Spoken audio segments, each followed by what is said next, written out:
¿Te sientes cansado, hinchado o con problemas digestivos sin razón aparente? La respuesta podría estar en tu intestino. Millones de microorganismos viven allí, en el intestino. Lo llamamos microbiota y pueden llegar a pesar entre medio y 1 kilo aproximadamente en cada persona. Esta es tu microbiota intestinal, un mundo microscópico que influye en tu salud más de lo que imaginas. Cada vez conocemos más ese mundo mágico de la microbiota que regula estados de ánimo, regula sistema inmunológico, recibe además influjos de nuestro cerebro y proyecta información importante hacia nuestro cerebro. Además, aparece indicando equilibrio entre bacterias buenas y bacterias malas. Las bacterias buenas nos defienden.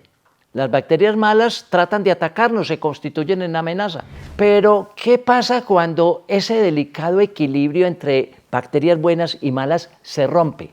¿Qué es lo que realmente ocurre allí? Disbiosis, la verdad que tu médico no te está contando, el enemigo oculto. Te voy a invitar a que le des like de entrada a este video porque esta información es muy útil para todos. Y de esa manera más personas podrán verlo y podrán seguir nuestras recomendaciones. ¿Qué es eso que llamamos disbiosis? También conocida como disbacteriosis.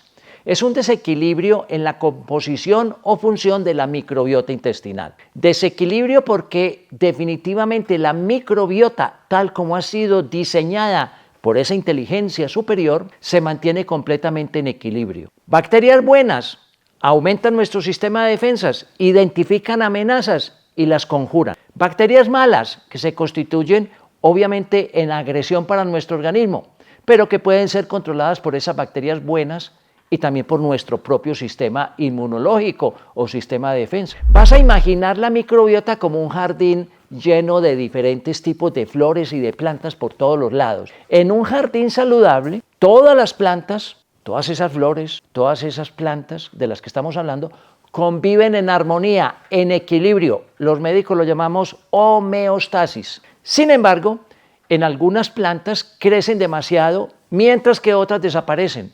Y allí el equilibrio se ha roto. Y ese jardín maravilloso en un inicio, ahora puede enfermar. Algo parecido ocurre con la microbiota. Cuando hay un desequilibrio entre bacterias buenas y malas, se produce la disbiosis, un sobrecrecimiento de bacterias de esas malas y se rompe el equilibrio, se rompe definitivamente la homeostasis. ¿Por qué se rompe ese equilibrio, esa homeostasis? ¿Cuáles son las causas de la disbiosis? Es muy importante tomar atenta nota porque cada uno de nosotros puede estar tomando decisiones que van a causar disbiosis en la vida diaria. Causa número 1. Uso de antibióticos, sobre todo uso indiscriminado de antibióticos, que son medicamentos poderosos para lidiar contra las infecciones bacterianas. Sin embargo, cuando se toman en forma indiscriminada, sin fórmulas médicas, sin seguimiento médico, entonces ese antibiótico no discrimina entre bacterias buenas y malas y arrasa con todo. De esa manera podemos estar llevando a vaciar nuestro tubo digestivo, nuestro colon, nuestro intestino de esas bacterias buenas.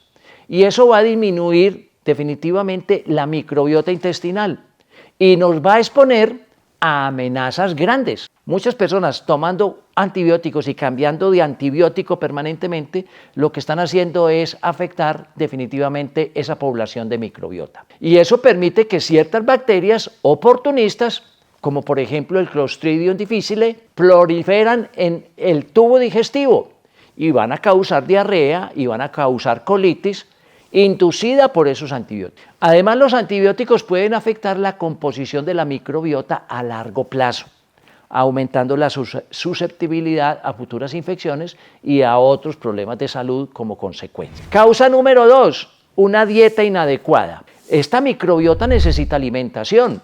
Por eso hablamos de prebióticos, pero también hablamos de probióticos. La alimentación juega un papel crucial en la composición y en la función de la microbiota. Por ejemplo, una dieta rica en alimentos procesados, en azúcares refinados, en carbohidratos simples, en grasas saturadas, va a promover un crecimiento de bacterias proinflamatorias, porque ese tipo de alimentos, eso induce esa situación y allí se va a reducir la diversidad microbiana, inflamación y reducción de microbiota. Por otro lado, una dieta rica en fibra, proveniente de frutas, verduras, cereales integrales, actúa como prebiótico, es decir, alimentación para esos microorganismos, estimulando ahora sí el crecimiento de bacterias beneficiosas como los bifidobacterias y los lactobacilos, que son bacterias claves en la composición de la microbiota y en esa regulación del equilibrio. La falta de diversidad en la alimentación también puede contribuir a la disbiosis, ya que afecta la variedad de nutrientes disponibles para la microbiota. Causa número 3. Infecciones gastrointestinales, es decir, infecciones en todo el tubo digestivo. Las infecciones causadas por bacterias, por virus, por parásitos, por hongos pueden alterar la microbiota intestinal. Esos patógenos compiten con las bacterias beneficiosas, nosotros las llamamos saprofitas, por recursos y por espacio. Compiten permanentemente. Es una guerra que se establece allí en el intestino, así no nos demos cuenta. Y pueden llegar a producir toxinas que dañan la mucosa intestinal, favoreciendo la disbiosis, ese sobrecrecimiento de bacterias que no necesitamos. Algunas infecciones como las gastroenteritis agudas pueden causar un desequilibrio temporal en la microbiota, mientras que otras como la infección por esa bacteria que se llama Helicobacter pylori, que afecta sobre todo el estómago, pero también a nivel del colon, pueden tener efectos a largo plazo, produciendo inflamación en la mucosa del tubo digestivo. Causa número 4, estrés crónico. Todos necesitamos una dosis de estrés benéfico para la vida diaria. Es el impulso que necesitamos para hacer cosas, para conseguir nuestros propósitos, nuestras metas. Pero cuando vivimos en un estrés permanente, lo llamamos estrés crónico, eso causa un impacto significativo a nivel de la salud intestinal. Y allí se afecta el eje intestino-cerebro, una compleja red de comunicación que hay entre el sistema nervioso central, cerebro, y el sistema digestivo. Hace que hoy lo llamemos el segundo cerebro y es absolutamente maravilloso y poderoso. El estrés altera la motilidad intestinal adicionalmente, altera la secreción de ácido gástrico y la respuesta inmune, altera los factores que influyen en la composición de la microbiota. Definitivamente el estrés es un factor muy agresivo en la salud de la microbiota y como consecuencia va a aumentar la permeabilidad intestinal, pequeños poros allí en el tubo digestivo, permitiendo que las bacterias y las toxinas atraviesen la barrera intestinal y causen inflamación. Causa número 5, cambios hormonales. Las fluctuaciones hormonales como las que ocurren durante el ciclo menstrual o como las que ocurren en el embarazo o en la menopausia pueden influir enormemente en la composición de la microbiota. Las hormonas sexuales, por ejemplo, como los estrógenos en el caso de las mujeres, interactúan con receptores que están en el intestino y pueden afectar el crecimiento de ciertas bacterias. Estos cambios hormonales pueden explicar en parte las diferencias entre una microbiota intestinal entre hombres y mujeres que ya se ha estudiado suficientemente. Somos distintos, incluso en la microbiota.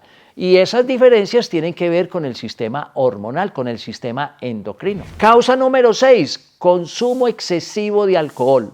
Definitivamente el alcohol altera la permeabilidad intestinal, daña las células de la mucosa intestinal que está protegiendo ese tubo digestivo y promueve inflamación. Sabemos que la inflamación es la primera etapa de cualquier enfermedad. También puede afectar la composición de la microbiota, favoreciendo el crecimiento de ciertas bacterias proinflamatorias y reduciendo la diversidad microbiana que es tan importante para esa convivencia de todos esos microorganismos allí en la microbiota intestinal. Y debemos saber un asunto muy importante: el consumo excesivo de alcohol se ha asociado con un mayor riesgo de disbiosis, de enfermedad hepática y de otros problemas de salud que están estrechamente conectados. No solamente aquí es un problema de crecimiento bacteriano, sino de enfermedades, por ejemplo, del hígado. Causa número 7, trastornos digestivos crónicos. Enfermedades como el intestino irritable, la enfermedad inflamatoria intestinal y la enfermedad celíaca se caracterizan por una alteración de la microbiota intestinal. Allí se afecta la motilidad intestinal, la disfunción del sistema de defensas, agravando esa enfermedad y provocando disbiosis, ese sobrecrecimiento de bacterias que nuestro organismo no necesita, produciendo desequilibrio en la microbiota. Causa número 8, uso excesivo de ciertos medicamentos como los antiinflamatorios no esteroideos, ibuprofeno, naproxeno, piroxicam y muchos otros, y también con los inhibidores de la bomba de protones para proteger supuestamente la mucosa gástrica, previniendo gastritis o úlceras, pero que utilizados indistintamente o sin receta médica o por mucho tiempo van a provocar disbiosis. Lo que ocurre es que estos medicamentos pueden alterar el pH gástrico, la motilidad intestinal y la función del sistema de defensas allí para volver al equilibrio microbiano. Es importante utilizar estos medicamentos solo cuando sea necesario y ordenados por un médico de confianza, por un médico definitivamente muy responsable de la formulación médica. Causa número 9.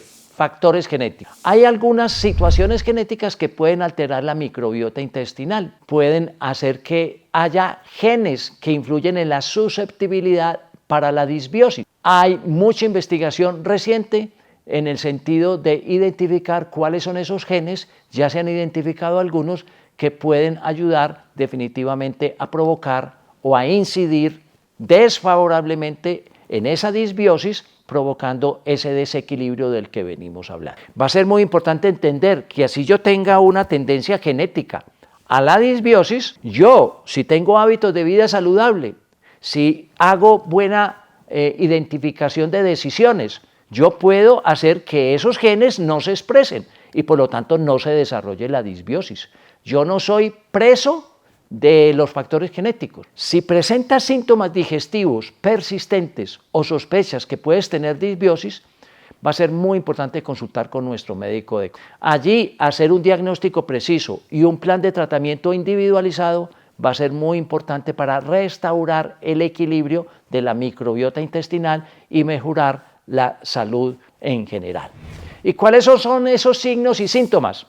Bueno, si experimentas saciedad con poco consumo de alimentos, si experimentas cambios en el sistema digestivo, diarrea, constipación, si tus heces son muy líquidas, muy blandas o son heces que cambian constantemente, sensación de llenura a pesar de no estar comiendo suficiente, sensación de no evacuar las heces completamente, sensación de que hay alimentos que van a caer muy pesado a nuestro sistema digestivo. Si tienes todos estos signos y síntomas, va a ser muy importante que puedas relacionar esto con sobrecrecimiento bacteriano, disbiosis. Pero si además están ocurriendo infecciones a repetición, tanto en el tubo digestivo como otro tipo de infecciones, te puede estar indicando alteración en el sistema inmunológico por un problema de disbiosis. Y si echas mirada hacia atrás y has consumido muchos antibióticos o antiinflamatorios no esteroideos o esos medicamentos supuestamente para aliviar la gastritis o las úlceras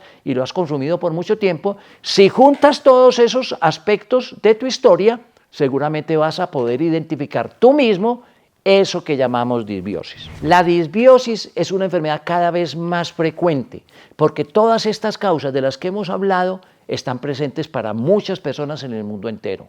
Tenemos que ser conscientes de su existencia. Cada vez más le damos trascendencia, importancia en el cuidado de la salud al cuidado de la microbiota intestinal, prebióticos, probióticos, de los cuales yo tengo suficientes videos en mi canal, y postbióticos también van a ser muy importantes para el cuidado de la microbiota intestinal. Si esta información te parece importante y te ayuda en el cuidado de tu salud, dale un like, dale un me gusta a este video y por favor compártelo para que le llegue a más personas. Yo me cuido y estoy permanentemente leyendo qué está pasando en mi intestino. Yo lo puedo advertir, ayudado con estos signos, con estos síntomas y con esta información. Yo los cuido a ustedes proponiéndoles divulgar esta información a más personas. Todos juntos nos podemos cuidar y todos juntos también podríamos cuidar este planeta Tierra que nos necesita a todos. Nos vemos nuevamente.